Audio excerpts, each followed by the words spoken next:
Delphi, Greece. This is one of the most important archaeological sites in the country, and the reason why is because here at the top of this mountain, high above the clouds and the rest of the world, was where the famous Oracle of Delphi delivered her prophecies thousands of years ago. Legend has it that the all-seeing god Apollo slew a giant called Python, who had been terrorizing the region, and then built his famous temple right on top of the slain beast's lair. And from that moment on, the spirit of Python began to emanate from the rocks in the form of poisonous gases, which would rise up and induce trances in the priests who stood over them. These trances would then be interpreted as messages from the gods and were recorded and sent out to influence the decisions of kings and shape the course of entire civilizations. But what if there was more to the story? What if instead of a god speaking through these oracles, it was something older, something far more sinister, that had been whispering its secrets into the ears of these poor, unfortunate men? Welcome back, everyone. Here is the last breath of the Oracle of Delphi. It's going to be a good one. The year is 2045, and archaeologist Elena Petrova has finally gotten her big break. After years of tedious work, she and her team have been given permission to excavate a major site. The only problem is, they don't just want to find some old pottery shards or maybe a broken vase. No. Elena wants to do something far more ambitious than that. She wants to open up the sacred enclosure once and for all and prove once and for all that there really was an Oracle of Delphi. To do that, though, she needs funding. So she goes to the government and asks for money for a new project, which they agree to. And soon she has brought together a group of experts to help her with this once-in-a-lifetime opportunity. There's Alexandros Dimitriou, an expert in ancient Greek culture and religion. Maria Sanchez, a specialist in hermeneutics, otherwise known as interpretation. Dr. Davis Reed, a psychologist who's also an expert in artificial intelligence. David Jang, a forensic anthropologist. And lastly, Oreste Verona, a physicist who specializes in gas emission analysis. Together, this team is going to use the latest technology to solve the biggest mysteries surrounding the Oracle of Delphi. But it won't be easy because before they can even begin their excavation, they first need to get to the bottom of one very strange phenomenon that has been plaguing the site for decades now. The ground at Delphi seems to emit unnatural amounts of gases, but nobody knows where they're coming from or why. This could be the key to unraveling the mystery of the Oracle. But it is also extremely dangerous, because every few years someone comes up here to investigate and never comes back down. Once Elena and her team arrive at the temple, they immediately get to work. Using ground-penetrating radar and other instruments, they start scanning the area and find a huge cavern beneath the stage of the theater. This could be it, the source of those mysterious gases and the proof that the Oracle was real. But first, they need to simulate the ancient rituals to see if they can get answers from the so-called Oracle. To do that, they bring in a life-sized model of the Temple of Apollo, which they plan to use as a testing facility. They all stand inside the model, while Dr. Reed uses his cutting-edge voice simulation program to mimic the voices of Apollo and the Oracle. Then they'll analyze the gases emitted from the ground using special equipment, and hopefully it will give them some kind of answer. The only thing left to do is wait. As the AI starts reading the sacred hymns of Apollo, the air grows heavy and thick. Then suddenly, the ground begins to shake. Everyone runs outside to see what's happening, and Elena is horrified to find that the model has collapsed. But when they look inside, they find something incredible. Instead of finding empty space, they found statues of Apollo and the Oracle. And if that wasn't enough, as they're exploring the underground chamber, they come across a secret passageway that leads them deep into the mountain.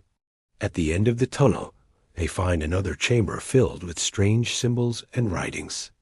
And in the center of it all is a pedestal with a single eye carved into it. As they reach out to touch it, the eye suddenly begins to glow. And before they know what's happening, they're all pulled through the pedestal and transported to another place entirely. When they come to, they find themselves in a dark and dank cave, the air heavy with the smell of sulfur. They quickly realize that the walls of the cave are actually the sides of the cavern they had just been in, and that somehow this place is connected to the Oracle's temple. They decide that the best plan is to stay close together and explore this place and see if they can find a way out. As they move deeper into the cave, they notice strange markings on the walls that resemble ancient Greek writing. With Dr. Demetriou's help, they translate the message, which reads, "Beware the path of wisdom, for it is fraught with peril." But before they can dwell on the cryptic message, they hear a noise coming from the darkness ahead. Something is moving towards them, and whatever it is, it doesn't seem to be friendly. They run away as fast as they can, but whatever it is, it's faster, and soon they're cornered. Suddenly, the creature lunges at them, and they all scream in terror. But when they turn to look at their attacker, they find that it's gone.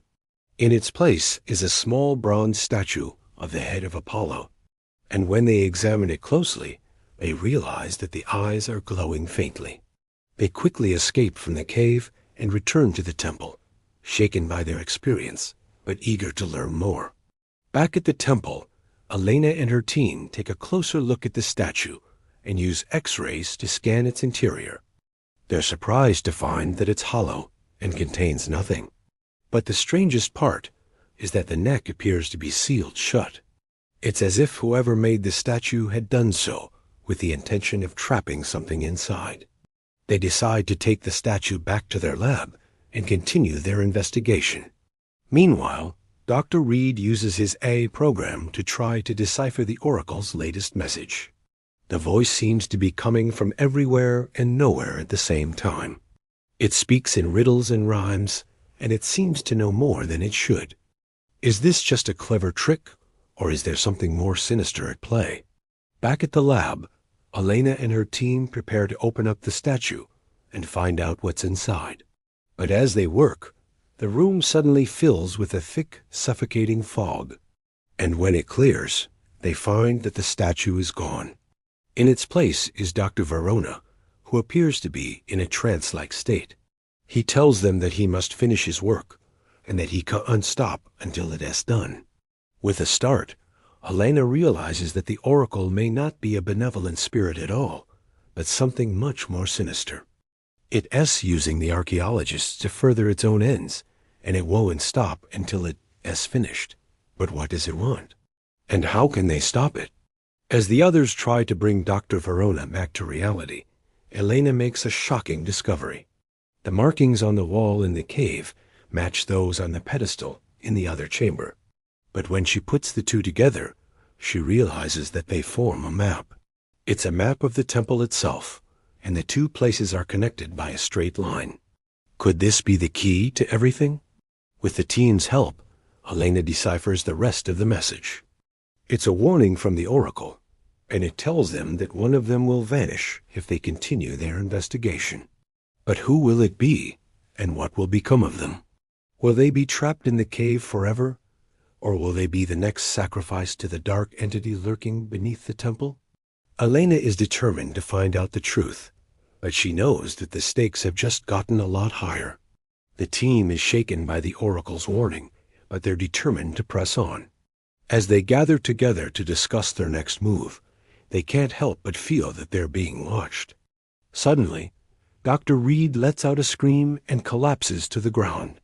He looks at them with wide eyes and says, "I knew I should have listened," before vanishing into thin air. In a panic, Elena and the others try to call for help, but their phones have no signal. They're trapped, and there's no way out. Just then, the walls of the lab start to shake and rumble. Elena looks in horror as the floor splits open and a thick black gas begins to pour out. The Oracle is awakening, and it's hungry for more sacrifices. What will Elena and the others do now?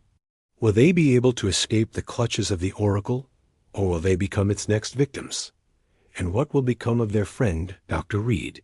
The fate of the archaeologists hangs in the balance as the Oracle's power grows stronger. But one thing is certain, they're in for the fight of their lives. If you liked this video, be sure to like and share it with your friends. Don't forget to subscribe either. See you next time.